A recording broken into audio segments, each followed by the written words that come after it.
스님 토토 적중 내역입니다. 12월 달도 대박 나봅시다. 금일 선더랜드 대 리즈 시작하겠습니다. 선더랜드는 데니얼 발라드완 1회 연속골로 브로미치를 제압하고 선두권을 추격했다. 상대가 수비력이 좋은 팀이었기에 마무리에 고전한 전반을 지나 후반 연속골을 넣었다. 그러나 3일 만에 리그 3위 팀인 리즈를 만나야 한다. 워낙 화력이 좋은 팀을 상대해야 하기에 홈이지만 안정적인 경기 운영을 통해 승점 추가를 노릴 것이다. 리즈는 블랙번 원정에서 제임스와 서머빌의 골로 승리하고 3위를 유지했다. 레스터와 입스위치가 워낙 치고 나간 이번 시즌 챔피언십인데 3연승에 성공하며 선두 팀들을 압박하고 있다. 15개의 공격 포인트를 기록 중인 서머빌 외에도 제임스와 루터 등이 모두 10개 이상의 공격 포인트를 기록하고 있고 피로에도 8골을 터뜨렸다. 레스터시티를 제외하면 리그 최소 실점팀이기도 한데 스트루이크와 조 로든 등 프리미어리그급 센터백들이 즐비하다. 리즈의 승리를 본다. 선더랜드가 브로미치전 승리로 연패를 벗어나긴 했지만 휴식기 이후 흐름이 좋을 때의 모습은 아니다. 특히 아우치체와 피에르 등 중원의 경기 영향력 기복이 크기에 카마라와 암파두가 중원을 지킬 리즈 상대로 고전이 예상된다. 다니엘 제임스와 서머빌, 루터와 뇰토 등이 경기 내내 상대 수비를 몰아칠 리즈가 승리하고 연승을 이어갈 것이다. 금일 메뉴 대 바이에른 뮌헨 시작하겠습니다. 메뉴는 16강 진출과 유로파 플레이오프행, 다이렉트 탈락이 모두 가능하다. 뮌헨이 승점 13점으로 1위를 확정한 A조인데 23위 팀의 승점 1점 뒤진 4위다. 그래도 마지막 경기를 홈에서 그것도 순위가 확정된 팀과 만나기에 기회는 남아있다. 뮌헨이 로테이션을 돌릴 가능성도 충분하다. 카세미로와 에릭센 등이 부상으로 빠져있지만 이선은 징계로 빠질 래쉬포드 이외에는 전력 누수가 없다. 뮌헨은 이미 조 1위로 16강 진출에 성공하며 대진표에서도 1포트로 들어갈 것이기에 굳이 원정에서 무리할 이유가 없다. 데리흐트가 돌아오긴 했지만 김민재와 우파메카노 등이 엄청난 스케줄을 소화하며 체력적으로 지친 상태기에 굳이 풀핏으로 나서지 않을 것이다. 이 다음 일정이 우승 경쟁 중인 슈투트와의 리그 경기라는 점도 감안해야 한다. 메뉴의 승리를 본다. 뮌헨은 주말 슈투트전을 위해 케인과 뮬러, 김민재와 사내 등이 모두 휴식을 취할 가능성도 있다. 울라이히와 파블로비치, 크라치크 등 로테이션 자원들이 나설 텐데 홈의 이점을 누릴 수 있고 가르나초와 안토니, 페르난데스가 공격을 주도할 메뉴 상대로 고전이 예상된다. 금일 코펜하겐 대 갈라타사라이 시작하겠습니다. 코펜하겐은 이 경기를 승리하면 메뉴와 뮌헨전 결과를 확인하지 않아도 16강으로 갈 수 있다. 이미 뮌헨이 오전 전승으로 1위를 확정한 상태기에 챔스 16강에 갈 좋은 기회를 잡았다. 그러나 최근 흐름이 좋지 않다. 덴마크 리그에서는 연패를 당하며 3위로 추락했고 11월 A매치 브레이크 이후 3경기에서 승리가 없다. 클라에손이 최전방에서 힘을 내긴 하지만 중원 지원이 좋을 때의 모습이 아니다. 갈라타사라이는 지난 주말 튀르키예 리그 경기에서 난적 아다나를 만나 승리하며 1위의 골드실에서 뒤진 2위를 유지했다. 윙백 부웨이의 선제골을 시작으로 아르쿠르티클루와 이카르디 등이 연속골을 터뜨렸다. 전성기가 다소 지난 선수들이 합류하기도 했지만 이카르디와 지에우, 자하와 올리베이라 등 전성기를 보내는 선수들도 즐비하다. 갈라타사라이의 승리를 본다. 코펜하겐이 홈의 이점을 누릴 수 있지만 최근 흐름이 좋지 않을 뿐 아니라 측면 수비를 책임지는 엘러르트의 징계 결장도 있다. 윌프레드 자를 중심으로 메르텐스와 마르틴스가 이선에 나서 상대 측면 수비를 공략할 것이고 이카르디가 기회를 놓치지 않을 갈라타사라이가 승리할 것이다. 금일 나폴리 대 브라가 시작하겠습니다. 나폴리는 이 경기에서 무승부만 기록해도 2위를 확정하고 16강으로 갈 수 있다. 때문에 굳이 무리해서 경기를 운영할 필요가 없다. 단, 최근 리그 연패를 비롯해 공식 경기에서 3연패 중이기에 분위기 전환을 위한 승리가 필요하다. 오시멘과 크바라치엘리아 등 지난 시즌 세리의 우승을 이끈 공격진을 비롯해 지엘린스키가 중원의 라인을 올려 경기에 임할 것이다. 브라가는 이번 원정에서 2골차 이상으로 승리하면 2위를 차지하며 챔스 16강으로 갈 수 있다.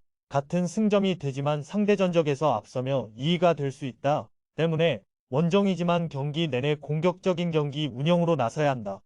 호르타와 카르발료, 페르난데스 등 공격 자원들이 되고 나설 것이고 무티뉴가 중원에서 라인을 확실하게 올릴 것이다. 나폴리의 승리를 본다. 브라가는 우니온 원정을 승리하긴 했지만 강팀 상대 원정 경기력이 좋은 팀은 아니다. 게다가 이 경기에는 팀 수비진을 이끄는 핵심 센터백 니아카테가 빠지는 악재도 있다. 로보트카와 지엘린스키의 중원 장악 속에 크바라첼리아와 엘마스가 측면을 공략할 나폴리가 승리하고 16강으로 갈 것이다. 금일 유니온 베를린 대 레알 마드리드 시작하겠습니다. 우니온은 이 경기를 승리하고 나폴리가 브라가를 잡아주면 유로파 플레이오프로 갈 수 있다. 때문에 최강 레알 상대로 나서는 홈경기지만 동기부여를 갖고 임할 수 있다. 리그에서 최하위로 처지는 등 부진하던 상황이었지만 지난 라운드 글라드바우전 승리로 반등에 성공했기에 연승도 노린다. 베네딕트 흘러바가 새로운 팀의 희망으로 떠올랐는데 폴란트와 에런슨 등이 공격을 주도할 것이다. 레알은 이미 조 1위를 확정하고 16강행을 결정했다. 2위와 순위가 바뀔 일도 없기에 대진표에서도 1포트에 위치할 수 있다.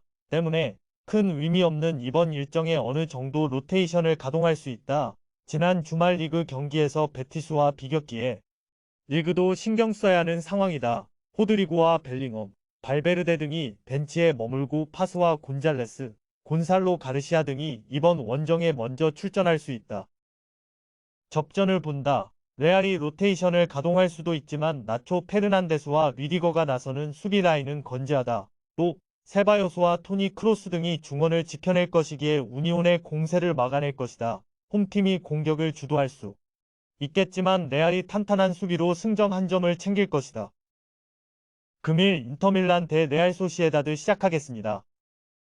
인테르는 같은 승점을 기록하고 상대 전적도 같지만 골득실에서 밀린 조 2위다. 때문에 이 경기를 승리하면 소시에다드와 순위를 바꾸며 16강에서 다른 조 2위 팀을 만날 수 있다. 다행인 건 마지막 일정이 홈경기고 최근 흐름이 좋다는 점이다. 지난 주말 우디네세의 템백을 맞아 사고를 터뜨리며 승리했는데 라우타로와 튀랑 등 투톱이 골맛을 봤고 차나노글루가 중원을 완벽하게 장악했다. 소시에다드는 이미 16강행을 확정했다. 그리고 이 경기에서 패하지만 않으면 1위를 차지하며 16강 대진에서 유리한 고지를 점령할 수 있다. 리그에서도 지난 주말 난적 비아레알을 원정에서 잡으며 상승세를 이어갔는데 주비멘디와 메리노 등 스페인 국대중앙 미드필더들이 나서는 중원의 경기력이 대단하다. 단, 막강한 중원과 달리 시즌 내내 9번에 대한 갈증은 여전하다. 인테르의 승리를 본다. 소시에다드는 엘로스텐도와 주벨디아 등 상대의 문전 침투를 막아낼 안정적인 수비 라인이 있다. 그러나 인테르의 홈 경기력이 워낙 뛰어나다. 또 인테르는 차나노글루와 미키타리안이 나설 중원이 탄탄하기에 소시에다드의 강점인 중원 상대로 외려 우위를 기대할 만하다. 인테르가 승리하고 조 1위로 16강에 진출할 것이다. 금일 잘츠부르크 대 SL 벤피카 시작하겠습니다. 잘츠부르크는 이 경기에서 무승부만 기록해도 유로파 24강 플레이오프로 가 조별 예선 2위를 기록한 팀을 상대할 수 있다. 때문에 홈이지만 무리해서 공격에 기여를 올릴 필요가 없다. 비드스트럽과 글루크 등 중앙 미드필더들이 공격 전개보다는 백포 보호에 나서며 상대의 공세를 막아내려 할 것이다. 최전방에 나설 라트코프를 비롯한 공격진도 전방 압박에 나설 것이다. 벤피카는 이 경기에서 3골차 이상으로 승리해야 잘츠부르크와 순위를 바꿀 수 있다. 그 점에서 지난 인테르 전에서 3골을 뽑아낸 건 나름 의미가 있다. 챔스 시작 이후 4경기에서 1골에 그치는 등 고전했었는데 마지막 경기를 앞두고 희망을 이어갔다. 그러나 상황은 좋지 않다. 수비진의 리더인 실바가 징계로 결장하는 데다 홈에서 2골차로 패했던 팀을 상대해야 한다. 잘츠부르크의 승리를 본다. 벤피카는 디 마리아와 주앙 마리우 등 최전방에 나와 공격을 이끌며 골을 만들 선수들이 있다. 그러나 경기 내내 라인을 올려야 하기에 수비진의 부담이 커질 것이다. 카팔도와 수시치 등 역습 상황에서 해결할 수 있는 선수들이 수비 숫자가 적을 원정팀을 공략할 잘츠부르크가 승리할 것이다. 금일 조합픽은 모두 무료로 보내드렸습니다. 못 받으신 분들 및 궁금하신 분들은 영상 아래 고정 댓글로 편하게 말 걸어주세요.